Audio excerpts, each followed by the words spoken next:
বিপদৰ পৰা দেখিবলৈ পোৱা গৈছে কংগ্ৰেছ দল। কিয়নো নিৰ্বাচনৰ পূৰ্বে দুই শক্তিশালী কংগ্ৰেছ নেতাই কংগ্ৰেছ দল ত্যাগ কৰিছে। কংগ্ৰেছ দল ত্যাগ কৰি মহা বিস্ফোৰণ ঘটাইছে, কেতবোৰ অভিযোগ আনিছে কংগ্ৰেছৰ বিৰুদ্ধে। ৰাম মন্দিৰৰ প্ৰাণ প্ৰতিষ্ঠাত কংগ্ৰেছে ভাগ নলৈ ডাঙৰ ভুল কৰিছে বুলি মন্তব্য কৰিছে। আমি লৈ আহিছো বিশেষ খবৰ। সনাতনৰ বিৰোধিতা কৰি বিপদত পৰিছে কংগ্ৰেছ আৰু নিৰ্বাচনৰ পূৰ্বে বিপদ বৃদ্ধি হোৱা পৰিলক্ষিত হৈছে কংগ্ৰেছৰ। ইটোৰ পাছত আনটো বিপদে লগ নেৰা হৈছে কংগ্ৰেছ দলক আৰু এইবাৰ দুই শক্তিশালী কংগ্ৰেছ নেতাই কংগ্ৰেছ ত্যাগ কৰিছে। আনুষ্ঠানিকভাৱে কংগ্ৰেছ ত্যাগ কৰিছে দুই শক্তিশালী কংগ্ৰেছ নেতাই। বিজেপিত যোগ দিছে এজন কংগ্ৰেছ নেতাই। গৌৰৱ বল্লভ আৰু সঞ্জয় নিৰুপমে এৰিছে কংগ্ৰেছ দল। এই মুহূৰ্তত ডাঙৰ খবৰ জনাইছো, যেহেতু সমাগত নিৰ্বাচনৰ পূৰ্বে মহা বিস্ফোৰণ ঘটাইছে। মই সনাতন বিৰোধী শ্লোগান দিব নোৱাৰো বুলি মন্তব্য কৰিছে গৌৰৱ বল্লভে। সম্পদ সৃষ্টিকৰ্তাসকলক গালি দিব নোৱাৰো বুলি মন্তব্য কৰিছে গৌৰৱ বল্লভে। মহা বিস্ফোৰণ ঘটাইছে কংগ্ৰেছ দল ত্যাগ কৰি। কংগ্ৰেছ সম্পূৰ্ণৰূপে মাটিৰ পৰা বিচ্ছিন্ন হৈ আছে বুলি মন্তব্য কৰিছে দুই কংগ্ৰেছ ত্যাগী নেতাই। ইয়াৰ লগতে সঞ্জয় নিৰুপমেও দল ত্যাগ কৰি বিস্ফোৰণ ঘটাইছে। কংগ্ৰেছৰ বিৰুদ্ধে কেতবোৰ অভিযোগ আনিছে সঞ্জয় নিৰুপমেও। কংগ্ৰেছ দলত 5টা লবি আছে বুলি মন্তব্য কৰিছে সঞ্জয় নিৰুপমে। আৰু নেহৰুৰ ধৰ্ম নিৰপেক্ষতাৰ সময় উকলিল বুলি মন্তব্য কৰিছে সঞ্জয় নিৰুপমে। কংগ্ৰেছ দল ত্যাগ কৰি কেতবোৰ অভিযোগ আনিছে। ভাৰত আজি সম্পূৰ্ণ ধৰ্মীয় ৰাষ্ট্ৰ আৰু ধৰ্ম নিৰপেক্ষতা গুচি ভাৰত আজি সম্পূৰ্ণ ধৰ্মীয় ৰাষ্ট্ৰত পৰিগণিত হৈছে বুলি মন্তব্য কৰিছে। ৰাম মন্দিৰৰ প্ৰাণ প্ৰতিষ্ঠাৰ আমন্ত্ৰণ প্ৰত্যাখ্যানে বিপদ মাতিব কংগ্ৰেছৰ। আৰু কংগ্ৰেছ আজি দিশহাৰা হৈ পৰিছে বুলি মন্তব্য কৰিছে দুই কংগ্ৰেছ ত্যাগী নেতাই। আৰু কংগ্ৰেছ ত্যাগ কৰি মহা বিস্ফোৰণ ঘটাইছে কংগ্ৰেছত। হিন্দু নেতাই অস্বস্তিত ভুগিছে বুলি মন্তব্য কৰিছে। আমি জনাইছো ডাঙৰ খবৰ। ৰাম মন্দিৰৰ প্ৰাণ প্ৰতিষ্ঠাৰ আমন্ত্ৰণ প্ৰত্যাখ্যান আৰু সনাতন ধৰ্মৰ অপমানে বিপদ মাতিব কংগ্ৰেছলৈ, এই মন্তব্য কৰিছে কংগ্ৰেছ ত্যাগী দুই নেতাই। কংগ্ৰেছ আজি দিশহাৰা হৈ পৰিছে বুলি মন্তব্য কৰিছে। সনাতন ধৰ্মক কংগ্ৰেছে অপমান কৰে বুলি মন্তব্য কৰিছে। ৰাম মন্দিৰৰ যিহেতু প্ৰাণ প্ৰতিষ্ঠাত কংগ্ৰেছক আমন্ত্ৰণ জনোৱা হৈছিল, কিন্তু কংগ্ৰেছে আমন্ত্ৰণ প্ৰত্যাখ্যান কৰিছিল। ৰাম মন্দিৰৰ আমন্ত্ৰণ প্ৰত্যাখ্যান কৰাই কংগ্ৰেছলৈ বিপদ মাতিব বুলি মন্তব্য কৰিছে। আৰু টিভি শ্ব'ত সততে দেখিবলৈ পোৱা যায় গৌৰৱ বল্লভক, কিন্তু আজি হঠাতে গৌৰৱে কংগ্ৰেছ দল ত্যাগ কৰাৰ সিদ্ধান্ত গ্ৰহণ কৰিছে। দলৰ সভাপতি মল্লিকাৰ্জুন খাৰ্গেলৈ প্ৰেৰণ কৰিছে 2 পৃষ্ঠাৰ পদত্যাগ পত্ৰ আৰু এই পত্ৰতেই কেতবোৰ বিস্ফোৰক কথা উল্লেখ কৰিছে গৌৰৱে। মই সনাতন বিৰোধী শ্লোগান দিব নোৱাৰো বুলি মন্তব্য কৰিছে। প্ৰত্যেক দিনেই সম্পদ বা সৃষ্টিকৰ্তাসকলক গালি দিব নোৱাৰো বুলি মন্তব্য কৰিছে। কংগ্ৰেছত মই অস্বস্তি পাইছো।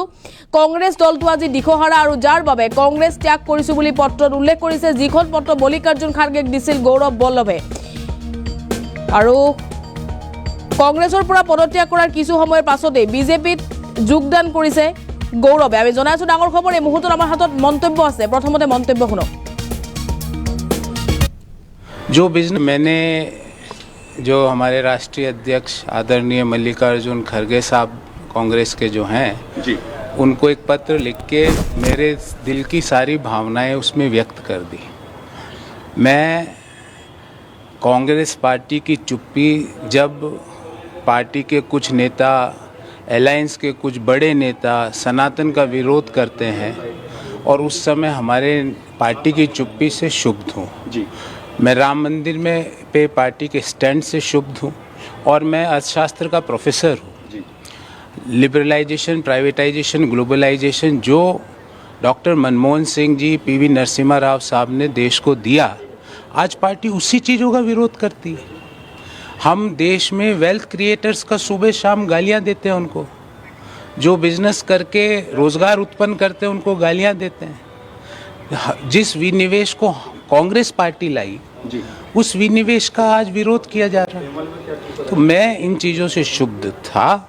मैंने पार्टी के प्लेटफॉर्म पे भी ये कई जगह बात उठाई और मेरे विस्तार से ये सारी चीज़ें अपने पत्र में लिखी। मैंने जो हमारे राष्ट्रीय अध्यक्ष आदरणीय मल्लिकार्जुन खड़गे साहब कांग्रेस के जो हैं जी, बिल्कुल 70 वर्षों के बाद आज हिंदुस्तान में जो नेहरूवियन सेकुलरिज्म है, जिसमें धर्म के आग्रह का विरोध होता है, धर्म के अस्तित्व का विरोध होता है, धार्मिक होने का विरोध होता है, उसकी उम्र अब खत्म हो चुकी है और इसको मानने समझने के लिए कांग्रेस पार्टी तैयार नहीं है।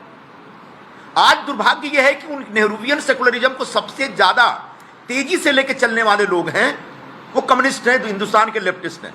वो खुद ही खत्म हो चुके हैं। परसों मैं एक चैनल पे बोल रहा था कि पूरे कांग्रेस पार्टी पे लेफ्टिस्ट अप्रोच भर गया, हावी हो गया। आदरणीय राहुल जी के आसपास भी बड़े पैमाने पर लेफ्टिस्ट लोग, ये लेफ्टिस्ट हो सकते हैं जो अयोध्या में अगर रामलला विराजमान हो रहे हैं तो उनका सिरे से विरोध करेंगे। सिर्फ लेफ्टिस्ट ऐसा सोचता है, क्योंकि उनके जो प्रवर्तक थे विचारधारा के, कार्ल मार्क्स, वो कहते थे धर्म अफीम है, धर्म का विरोध करते थे। तो वो धर्म के अस्तित्व में विश्वास नहीं करते, धर्म की आस्था में विश्वास नहीं करते। कई लोगों को रामलला विराजमान का जो एक कार्यक्रम था, राम मंदिर का भव्य उद्घाटन था, उसके लिए बुलाया गया था और सब लोग सरकार से या बीजेपी से सहमत हों ऐसा नहीं था, लेकिन सभी लोगों ने बड़े प्यार से, सम्मान से कहा कि साहब धन्यवाद, आपकी चिट्ठी मिली, आज अभी फुर्सत नहीं है, बाद में कभी हम आ जाएंगे। लेकिन किसी ने भी उस पूरे आयोजन, पूरे उत्सव के ऊपर सवाल नहीं उठाया। अकेला कांग्रेस पार्टी की चिट्ठी है जो कहती है कि नहीं, ये भारतीय जनता पार्टी का प्रचार है,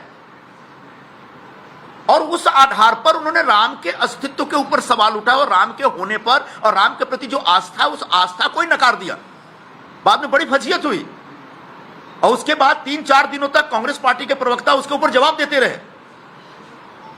यह लेफ्टिस्ट अप्रोच था, लेफ्टिस्ट प्रभाव था, यह कम्युनिस्टों का प्रभाव था कांग्रेस पार्टी। आज हालात यह है कि यह हिंदुस्तान पूरी तरह से धार्मिक हो गया है।